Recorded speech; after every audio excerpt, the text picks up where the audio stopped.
파월, 미국의 중앙은행인 연방준비제도 의장 제롬 파월을 말합니다. 그런데 이 제롬 파월 연방준비제도 의장이요, 오늘 아주 세게 한마디 했습니다. 그 한마디가 결국 말입니다, 시장을 들었다 놨다 했습니다. 들었다 놨다 했어요. 그 정도로 말입니다. 오늘 심각한 그런 이야기가 나왔다는 겁니다. 저는 이것을 보면서요, 진짜 연준의 연방준비제도 의장의 한마디가 진짜 얼마나 큰지 저는 실감하게 됐다, 이렇게 생각합니다. 여러분 이거 한번 보세요. 이렇게 말했거든요. 2%대 인플레이로 향하는 길 멀었다. 필요시 금리 추가 인상을 주저하지 않을 거다, 이렇게 이야기했습니다. 이것은 어떻게 생각하면요, 지금까지 또 이야기했던 것과 굉장히 다른 얘기예요. 제롬 파월 연방준비제도 의장은요, 7, 8월에 금리가 예뻤다 그랬거든요. 예뻤다. 괜찮았다, 이런 뜻이에요. 그러면서 물가도 적당했다, 이렇게 평가했습니다. 인플레이션이 높다, 이렇게 평가하지 않고요. 그런데 지금에 와서 보름 만에 입장을 바꾼 거예요. 보름 정도 만에. 지금 정확히 말하면요, 우리는 우리의 2%대 인플레이션 목표를 향한 진전이 확실하지 않다는 것을 알고 있다. 정책을 더 강화하는 것이 적절하다고 판단되면 주저하지 않을 거다. 쉽게 말하면 금리를 올릴 수도 있다, 이런 얘기를 지금 하고 있는 겁니다. 그만큼 말입니다. 이게 파장을 크게 몰고 왔어요. 무슨 파장을 몰고 왔느냐? 국채금리가 발작했습니다. 국채금리가 여러분 11월 8일에 4.492까지 떨어졌었거든요. 이것이 11월 9일에는요 4.629까지 쭉 올라갔습니다. 다시 말해서 금리를 올린다는 이야기니까 그 금리를 올린다는 이야기에 시장이 발작한 거죠. 발작. 시장이 발작한 거죠.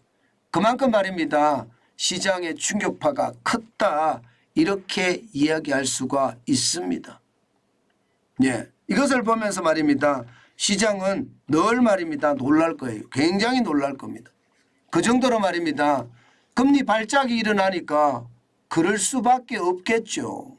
그럴 수밖에. 파월의 경고가 시장에서는 완전히 발작을 일으켰습니다. 제가 여러분에게 늘 말씀드리는 것 중에 이자 앞에 장사 없다는 말씀을 드리잖아요. 이자 기준금리를 올린다니까 그 충격파는 얼마나 클지 아마 여러분도 짐작이 될 거예요. 지난 10월 19일에 4.990%, 이거보다는 낮지만요, 4.5가 무너져서 4.492까지 떨어졌던 국채금리가 다시 4.629까지 올랐으니 시장은 놀랄 수밖에 없겠죠. 당연히.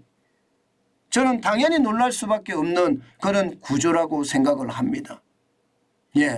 이게 시장에 그만큼 큰, 아주 큰 위협이 된다는 그런 얘기입니다. 그런 얘기입니다. 기준금리는 앞으로도요 굉장히 빨리 변할 거예요. 저는 그 변화에 반드시 대응을 해야 된다고 생각을 하고 있고요. 이자 앞에 장사 없다는 말이 늘 실현된다는 것도 한 번쯤 생각을 해야 되겠다, 그 생각을 다시 한번 해봅니다. 실제로 말입니다, 시장을 보면 말입니다, 나스닥 같은 경우 그렇게 많이 떨어지진 않았어요. 장막판에 좀 회복을 해서 0.94가 떨어져서 128.96이 빠졌거든요. 13,521.45로 마감했고요. 이 기술주 중심입니다. S&P 500 지수 대형주 중심입니다. 0.81이 빠졌고요. 35.43이 빠져서 4,347.35로 마감했습니다. 마찬가지로 다우산업 지수는요, 0.65가 빠져서 220.33이 빠졌고요. 34,000에서 33,000으로 빠졌습니다. 891.94로 마감했습니다. 이처럼 다우산업 지수도 S&P 500 지수도 나스닥도 다 떨어졌습니다. 그만큼 말입니다. 금리 인상에 대한 두려움이 있다는 뜻이에요.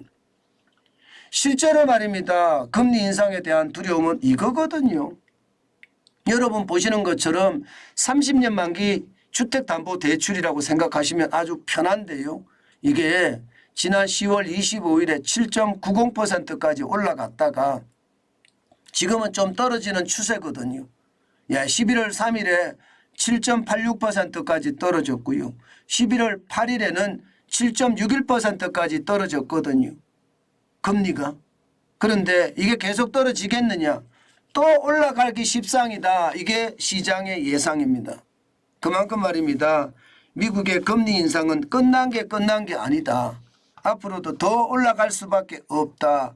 이런 얘기입니다. 그만큼 말입니다. 시장의 변화 굉장하죠. 이 변동성에서 우리가 적응할 수 있는 방법이 뭐가 있을까? 저도 많이 고민을 해야 된다고 생각하는데 가장 중요한 것은요. 투자하지 않는 겁니다. 현금을 쌓아가는 겁니다. 변동성이 심하고 이게 뭐 투자하는 그 자체가 겁이 난다, 두렵다, 공포스럽다 이런 생각이 드는데 투자할 이유가 없죠. 저는 이럴 때는요. 현금 비중을 높이고요. 오히려 말입니다. 요즘 투자할 수 있는 데가 엔화잖아요. 엔화에 많이는 아니더라도 분할 매수를 하면서 엔화를 사놓는 것도 저는 방법이다. 그렇게 생각합니다. 그 외에 상업용 부동산도 한 번쯤 바라볼 필요는 있는데요. 아직도 더 떨어질 겁니다.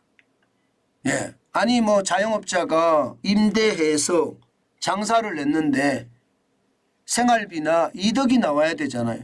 지금 환경에서는 자영업자가 임대를 해서요. 이게 생활비가 나오는 구조가 안 됩니다. 그러면 자영업자들은 더 이상 임대를 안 하려고 들 거고요. 임대를 안 하면 안 하는 만큼 저는 공급이 그만큼 많기 때문에 떨어진다 이렇게 생각합니다. 그래서 상업용 부동산도 한 번쯤 바라보는 게 좋겠다 이런 생각이 들고요. 그 외에는 투자에 대한 것은 잠정 중단했으면 좋겠다 이런 생각이 저는 지배적입니다. 그만큼 말입니다. 그만큼 요즘 같은 시기에 투자는요. 살얼음판이다. 저는 그렇게 여러분께 말씀드리고 싶어요. 투자할 데가 없어요. 채권은 괜찮기는 할 겁니다. 그러나 채권도 기다려야 되는 시점이 있고요. 그래서 채권은요. 여러분들이 돈의 규모도 좀 많아야 되고 그러니까 한번 채권에 대해서는 상담을 한번 해보는 것도 나쁘지 않습니다. 그렇지만 주식시장이나 혹은 부동산 시장에 저는 발을 들여놓는 것은 요즘은 위험하다. 그래서 투자를 하지 말고 현금을 쌓아놓고 기다려야 된다. 저는 그 말씀 다시 한번 올립니다.